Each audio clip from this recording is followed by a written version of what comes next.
दिवाळीचा मोठा तडाखा, मोठ्या प्रमाणात झाडांची पडझड। बुलढाणा जिल्ह्यातील विविध भागात काल सायंकाळच्या सुमारास वादळी वाऱ्यासह मुसळधार पाऊस पडला। बुलढाणा, मोताळा, सिंदखेड राजा, देऊळगाव राजा, शेगाव, खामगाव, जळगाव, जामोद आणि मलकापूर शहरात विजांचा कडकडाट आणि तुफान वादळी वाऱ्यासह पाऊस बरसलाय।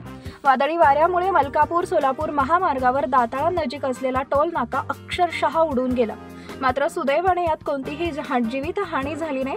शिवाय वाऱ्यामुळे बऱ्याच ठिकाणी मोठमोठी झाडे उन्मळून रस्त्यावर पडली आहेत। अनेक ठिकाणी झाडे विद्युत तारांवर पडल्याने तारा तुटल्या, त्यामुळे विद्युत पुरवठा खंडित झालाय, तर ग्रामीण परिसरात अनेक घरांची पडझड झाली आहे।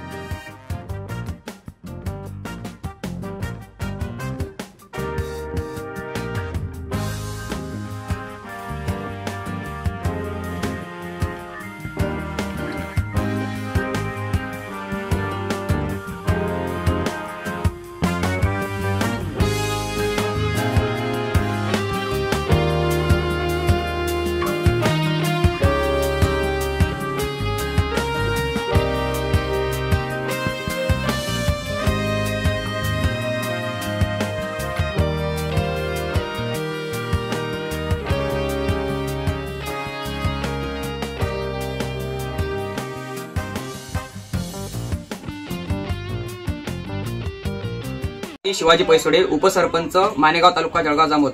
आज संध्याकाळी 6 वाजता मानेगावमध्ये चक्रीवादळ येऊन बहुतांश घरांवरील छतावरील जे तीन पत्रे आहेत ते उडून जाऊन अक्षरशः एक 10 वर्षाचा लहान मुलगा सोहम तायडे म्हणून त्याला जबर डोक्याला मार लागला व त्याला सिल्वर सिटी खामगाव येथे भरती करण्यात आलेला आहे। व गावामध्ये इतर सर्व विजेचे पोल पडून बहुतांश नुकसान झालेले आहे। संपूर्ण गावामध्ये विजेचे पोल पडून इतरत्र सर्व गावात तार पडलेले आहे व इतर झाडं पडून बहुतांश नुकसान झालेले आहे व घरांवरील 3 छत्रे पडून नुकसान झालेलं असल्यामुळे महसूल प्रशासनास माझी विनंती आहे की त्यांनी गावात येऊन पंचनामे करून त्यांना तत्काळ मोबदला देण्यात यावा।